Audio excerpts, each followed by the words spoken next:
नमस्कार। आज हम एक बहुत ही ज़रूरी सवाल पर बात करने वाले हैं कि कैसे नई तकनीकें जैसे कि ड्रोन और डायरेक्टेड एनर्जी वेपन्स ना सिर्फ जंग लड़ने का तरीका बदल रही हैं, बल्कि जंग शुरू करने के फैसले को ही बदल रही हैं। चलिए इसी शक्तिशाली कोट से शुरुआत करते हैं। ये बात बिल्कुल पते की है। ड्रोन एक कमांडर के लिए ये एक बेहद सटीक हथियार है। दुश्मन के लिए ये आसमान से बरसती मौत है, और एक नेता के लिए ये बिना किसी राजनीतिक जोखिम के अपनी ताकत दिखाने का एक जरिया है। तो ये सिर्फ एक हथियार नहीं है, ये एक प्रतीक बन चुका है। ये तस्वीर देखिए, ये पारंपरिक और आज के रिमोट वॉरफेयर के बीच का फर्क साफ दिखाती है। एक तरफ है वो सैनिक जो सीधे सीधे खतरे के सामने खड़ा है, और दूसरी तरफ एक ऑपरेटर जो हजारों मील दूर एक एयर कंडीशन कमरे से जंग लड़ रहा है। देखिए, खतरे का पूरा समीकरण ही बदल गया है। तो आज हम किन किन मुद्दों पर बात करेंगे? पहले हम ड्रोन को समझेंगे, फिर देखेंगे कि ये घरेलू राजनीति पर कैसे असर डालता है। इसके बाद भविष्य के हथियारों यानी डीयू गैस पर बात करेंगे, और फिर जानेंगे कि कैसे एक नई ग्लोबल हथियारों की दौड़ शुरू हो रही है। और आखिर में एक बहुत जरूरी सवाल के साथ इसे खत्म करेंगे। चलिए तो पहले हिस्से पर आते हैं, ड्रोन। आखिर ये सिर्फ एक और हथियार क्यों नहीं है? ऐसी क्या बात है इसमें जो इसे इतना बड़ा गेम चेंजर बना देती है? यहां सबसे जरूरी शब्द है संयोजन। देखिए, सटीक हमला करना, निगरानी रखना या अपने सैनिकों को सुरक्षित रखना, इनमें से कोई भी एक चीज नई नहीं है।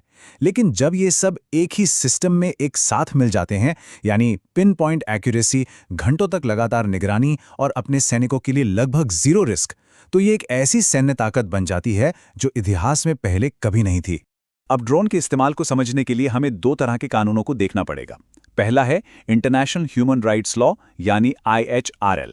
आसान भाषा में कहें तो ये शांति के समय का कानून है, और ये साफ साफ कहता है कि किसी की जान लेना यानी घातक बल का प्रयोग सिर्फ और सिर्फ आखिरी उपाय होना चाहिए, जब कोई और चारा न बचे। और फिर आता है इंटरनेशनल ह्यूमैनिटेरियन लॉ, मतलब IHL। ये है जंग का कानून, और यहाँ नियम बिल्कुल उल्टे हैं। IHL के तहत अगर कोई दुश्मन लड़ाका है तो उसके खिलाफ घातक बल का इस्तेमाल आखिरी नहीं बल्कि पहला उपाय भी हो सकता है। आखिरी उपाय से पहला उपाय तक का ये सफ़र, ये कोई छोटा मोटा कानूनी बदलाव नहीं है। ये ज़मीन आसमान का फ़र्क है। ये शांति से सीधे जंग की स्थिति में छलांग लगाने जैसा है।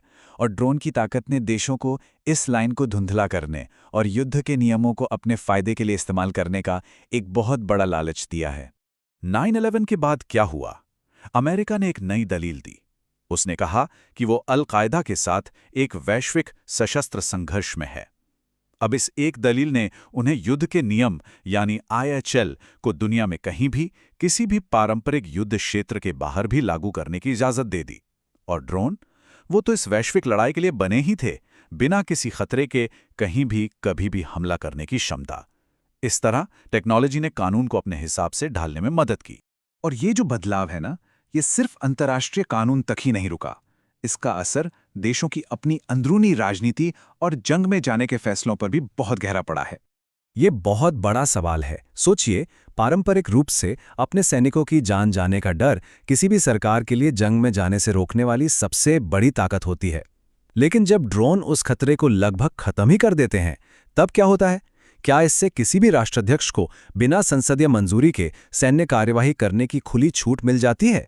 इसका सबसे अच्छा उदाहरण है 2011 का लीबिया अभियान। वॉर पावर्स रेजोल्यूशन के मुताबिक राष्ट्रपति को 60 दिनों के अंदर कांग्रेस से मंजूरी लेनी होती है। लेकिन जब वो 60 दिन की डेडलाइन खत्म हो गई तो सरकार ने एक बिल्कुल नया तल्क पेश किया।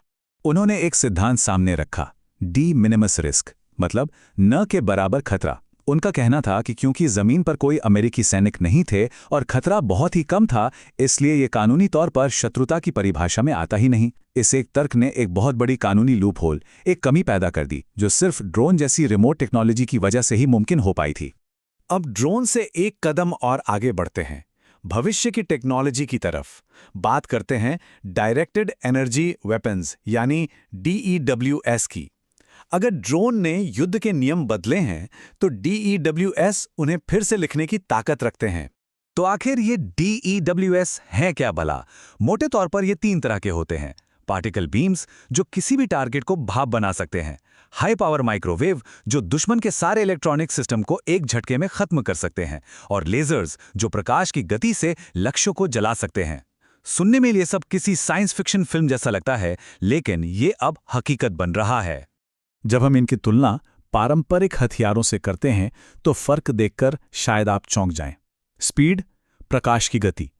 एक मिसाइल की कीमत लाखों करोड़ों डॉलर हो सकती है, जबकि इनके एक शॉट की कीमत सिर्फ $1 के आसपास। और जब तक बिजली है तब तक आपके पास अनलिमिटेड गोला बारूद है। अब जब किसी हथियार में इतनी जबरदस्त ताकत हो तो जाहिर है कि दुनिया भर के देश इसे हासिल करने की होड़ में लग जाएंगे। सिर्फ अमेरिका का ही उदाहरण ले लीजिए। देखिए, 2 साल के अंदर, सिर्फ 2 साल में DEWS पर होने वाला खर्च 2 गुने से भी ज्यादा हो गया, $1 अरब से भी ज्यादा। ये साफ इशारा करता है कि इस टेक्नोलॉजी को कितनी गंभीरता से लिया जा रहा है। और ये होड़ सिर्फ अमेरिका तक सीमित नहीं है। चीन, रूस, भारत और यूरोप के कई बड़े देश सभी इस रेस में शामिल हैं। हम एक नई हाईटेक हथियारों की दौड़ के शुरुआती दौर को देख रहे हैं। लेकिन यहाँ एक बहुत बड़ी चिंता की बात है। टेक्नोलॉजी तो रॉकेट की रफ्तार से आगे बढ़ रही है, पर कानून और नियम कायदे बहुत पीछे छूट गए हैं। इन हथियारों के इस्तेमाल को कंट्रोल करने के लिए कोई अंतर्राष्ट्रीय संधि, कोई नियम नहीं है। एक बहुत बड़ा गवर्नेंस गैप है और ये बहुत खतरनाक स्थिति पैदा कर रहा है। तो चलिए अब इन सब बातों को जोड़कर देखते हैं। ड्रोन्स और DEWs का असली मतलब क्या है? ना सिर्फ इस बात के लिए कि जंग कैसे लड़ी जाती है, बल्कि इस बात के लिए भी कि जंग क्यों लड़ी जाती है। यहाँ सबसे बड़ी बात यह है, ड्रोन और ड्यूज दोनों ही सैन्य बल का इस्तेमाल करने के खतरे और उसकी राजनीतिक कीमत दोनों को बहुत कम कर देते हैं। जब किसी ऑपरेशन में अपने लोगों की जान जाने का खतरा ना हो और खर्च भी बहुत कम हो, तो सैन्य कार्रवाई के लिए हाँ कहना बहुत आसान हो जाता है। ये टेक्नोलॉजी सिर्फ जंग लड़ने का तरीका नहीं बदलती, ये जंग शुरू करने के फैसले को भी बदल देती हैं। और इसी के साथ हम आपको इस एक सवाल के साथ छोड़कर जा रहे हैं। अगर हथियार ही ये तय करने लगें कि जंग होनी है या नहीं, तो क्या होगा? क्या जंग, जो एक असाधारण, एक एक्सेप्शनल घटना होनी चाहिए, वो हमारी दुनिया का एक सामान्य, एक नॉर्मल हिस्सा बन जाएगी? ये वो सवाल है जिसका जवाब हमें इन नई ताकतों के दौर में खुद खोजना होगा।